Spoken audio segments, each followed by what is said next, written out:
A very beautiful song there in line with our devotion this morning. And yes, whatever the devil meant for evil, God is turning it around for your good. Just hold on to his promises which are yes and amen. And that song takes us to 7:30 a.m. East African time. And yes, I promised you once we are back, we'll be looking at what's being reported in the dailies. And we have a number of four dailies actually we shall be looking at this morning. And we start with the Standard. And the headline, they go with Ruto beats retreat amid tax protests. A win and a hit after 6 hours of intense talks with Kenya Kwanza MPs. President Ruto pushed to a corner by rejection of the unpopular finance bill and chaotic protests, was forced to withdraw 18 punitive tax proposals, but immediately introduced new ones while enhancing others. It's a story you can read on pages 2, 3, 4, 5, and 6, extensively covered. So what has changed? This is the question. 16% VAT on bread has been removed. VAT on transportation of sugar cane removed. VAT on financial services, foreign exchange transactions removed. No increase in mobile money transfer fees that had been proposed for an increase, but now it will remain the same. Excise duty on vegetable oil removed. Small businesses under 8 million shillings value exempted from registration from VAT.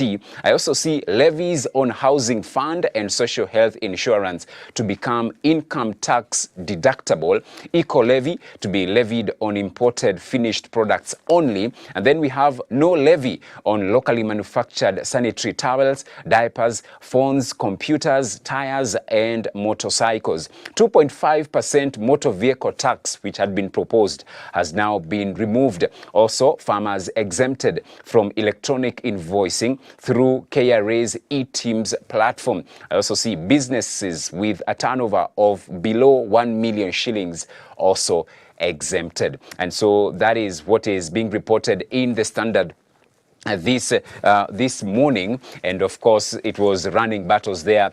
The picture there of plain-clothed police officers who are arresting some of the protesters yesterday. And if we can peruse inside, more pictures as well. Arrests, tear gas and chaos mark day finance bill tabled in Parliament.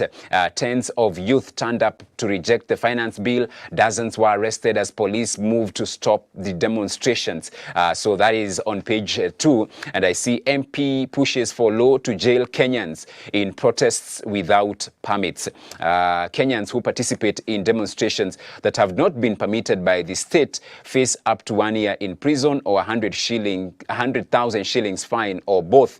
This is according to the proposed Assembly and Demonstration Bill 2024 that seeks to have the state regulate public demonstrations and protests. How funny this can be, because how are you curtailing people's rights that are entrenched in the same constitution? So this bill actually has been proposed by Mbeere North MP Jeffrey Kirinyaga Ruku, and it seeks to repeal sections 5 and 6 of the Public Order Act, Cap 56.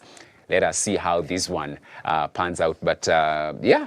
Then I see violence rocks Nairobi CBD as protesters reject spending plan. This came as the U.S. Embassy issued an alert urging its citizens to exercise caution owing to the finance bill protests. The Kenya Human Rights Commission condemning excessive use of force by police officers against demonstrators. You can read that on page 3, and the same continues on page 4 and 5. Ruto under siege, bows to pressure, withdraws some unpopular taxes. And then Kenya Kwanza's tax concessions are not enough, say concessions on new taxes, but that is what is being reported also inside, because the VAT on bread gone, the annual motor vehicle tax also dropped, eco-levy on locally manufactured products among taxes proposals dropped. However, their proposals to hike road maintenance levy that will increase the cost of fuel. And if you remember yesterday in the Business Daily, we were looking at it, and it had been reported that 40 shillings is the amount of taxes that you are paying for every litre of super petrol. So if the 9 shillings when the road maintenance levy is increased, of course, a ripple effect of an increase in the cost of the same commodity in the country. When we move to page 7, CRA unveils guide to assist counties raise more revenue. The model covers trade licensing fees, building plan approval fees, parking fees, market access fees, and housing rent. Each county may, however, vary tariffs depending on various factors. So, of course, after the national government came up with the Finance Bill 2024, the respective counties are also expected to come with their own finance bills to ensure they collect enough revenue to run their affairs at the county level. Page 8, cases to pile up as judicial officials say will handle only urgent cases. Judges and magistrates say they will scale down services until working conditions are improved. Lawyers and litigants sympathize with the course, but concerned backlog will delay justice. I was actually about to say that, yes, we agree and we join them in mourning the death of Principal Magistrate Monica Njoki Kivuti. However, when they scale down on their services, it will affect so many cases. And of course, when what they say is justice delayed is justice denied. And some good news for intern teachers, as 20,000 jobs are up for grabs. So junior secondary school the teachers will be instrumental in executing teaching in junior secondary schools as the pioneer class enters grade 9 in January next year. And of course, there was that public announcement following yesterday's demise of the Family Bank chairman, architect Francis Getao Mongai. Right. Then we go inside to see what's being reported in the enterprise pullout. This is starting a business, making money, getting connected. And they're saying not up to standard, why SMEs may be locked out of regional trade. They read that on page 4 and 5. How a floating hotel gamble has paid off on page 6. And strategies for ensuring brand growth during tough times. You can read that on page number 7 inside the Standard. The business section. Tension as Uganda impounds Kenyan fish exports to DRC. Consignment en route to East Congo, which also included fish from South Sudan worth 210 million, is being held at the Mpondwe border. The latest move is likely to reignite trade hostilities between Nairobi and Kampala, which started in October of 2021. Still on the same page, Kenya tipped on achieving net zero status. This is a smart agriculture and solar energy, some of the low-hanging tech innovations that could help Kenya achieve net zero status by 2050. Right, let's go to the back page, which is the sports pages. And Croatia hope to avoid shameful end for golden generation. Croatia have enjoyed a spell of success since reaching 2018 World Cup final. Dalic's men are bidding to reach the knockout phase for a 5th consecutive time. And of course, this is the continuation of the Euros. And today's matches at 4 p.m. we have Croatia taking on Albania at 4 p.m. At 7 p.m. the hosts Germany will be locking horns with Hungary, and then at 10 p.m. it will be Scotland locking horns with Switzerland. That is at 10 p.m. And I see also Man City to launch Premier League defense at Chelsea.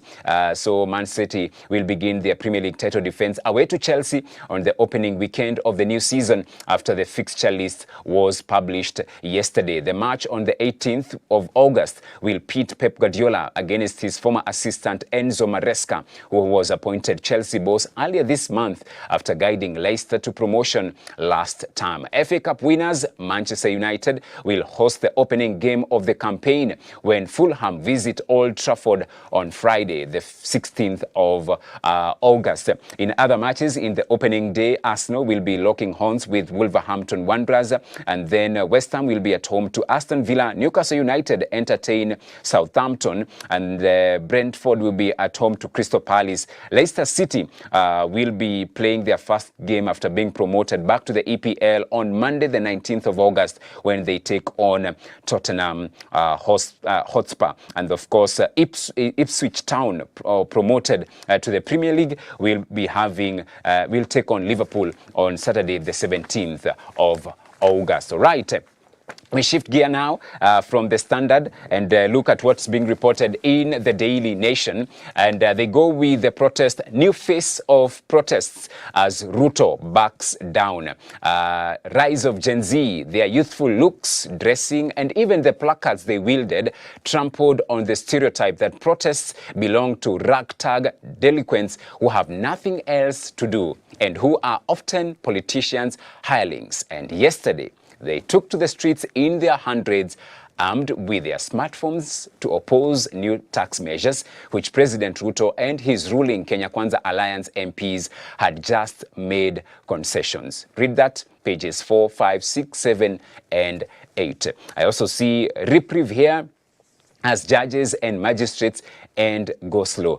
So judges and magistrates will resume work today after their association agreed to call off a planned work boycott following assurances that their safety concerns will be addressed and working conditions improved. This even as Chief Justice Martha Koome said the judiciary won't be intimidated by the killing of Makadara Principal Magistrate Monica Kivuti, adding they will continue to administer justice without fear, favor, or prejudice. That's a story you can read on the back page of The Nation. Then there is how President shielded Gachagua from MPs at Kenya Kwanza meeting. President Ruto shot down attempts by a section of Kenya Kwanza MPs to discuss the conduct of his deputy during yesterday's State House meeting. We are committed to police mission, Koome tells Haiti officials. That's a story you can read on page 2. Then you can go inside how state plans to raise taxes to fill revenue gaps. Government is targeting petroleum and export promotion after dropping some levies. Read that on page 8. Then we continue to some other stories inside the Nation. And this is the DN2 motoring. Is your driving style car friendly? More aggressive driving at higher speed and with harsh cornering, braking and acceleration can multiply the wear and tear in the same conditions by a factor of 10. Also DN2 parenting. Do you know your adult children's indulgences? Right. They're saying most parents will have conversations with their children and offer them guidance on what they view as the right path and choices in life. However, when these children become adults, they are responsible for their lives and their decisions. Sometimes the decisions we make are contrary to parental expectations, and for the fear of castigation, disappointment, or any other reason, one might end up living with what might be viewed as a double life. Get that inside the DN2 pullout as well. The business section. Interbank borrowing rates dip to 6-month low on CBK reforms. State farms get back 6.73 billion in blow to Ruto's budget. That is in the business section. Right. Then we get to the sports pages. Goal drought, bloodied nose underlines Mbappe's tournament misfortune. World Cup winner has now gone 5 successive Euros games without scoring. Belgium confident of turnaround against Romania. Germany's title credentials to be tested in Hungary's grudge match. All right. Then I see frantic fight for survival. Tight golden boot race in play today. Right, that is FKF Premier League. Gors Omala, Polices, Okello, Sharks, Makwata chase top scorer Gong. As league enters penultimate day, 4 clubs are locked in a battle to keep their premiership status. All right, then I see Odira on a mission as Kenya head to Douala. Upbeat national women's 800 meters champion targets top prize at Continental Show in Cameroon. And Tatum Celtics put away Mavs for record 18th NBA title, right? And one of the first person to congratulate Boston Celtics star Jason Tatum on winning the NBA championship was his 6-year-old son. And the Celtics knocked off the Los Angeles Lakers in the 2008 finals, and those two franchises shared the NBA record with 17 championships apiece entering Monday. And so they now have won 18 titles as well. Right, quickly, Business Daily.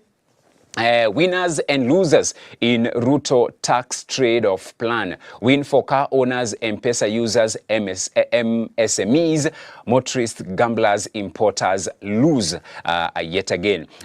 So you can read that. SHIF locks out youth in cancer screening cover. That's again another story that you need to read. Occupy protest. There is a photo there of a plainclothed policeman, arresting a woman actually. So it was a terrible scene yesterday when we saw those photos of the officers apparently using excessive force. Right, read that on the Business Daily. Then we go to finally Taifa Leo, na wao wanasema kiwa kifupi tu, wao wamesema Zakayo ameshuka, ndivyo wanavyosema pale Taifa Leo. Zakayo ashuka baada ya maandamano yaliyoongozwa na chipukizi maarufu kama Gen Z. Serikali yaondoa baadhi ya ushuru, na unaweza soma baadhi ya ushuru ambao umetolewa pale katika gazeti hilo la Taifa Leo. And that is what's happening. That is what is being reported. A lot is being reported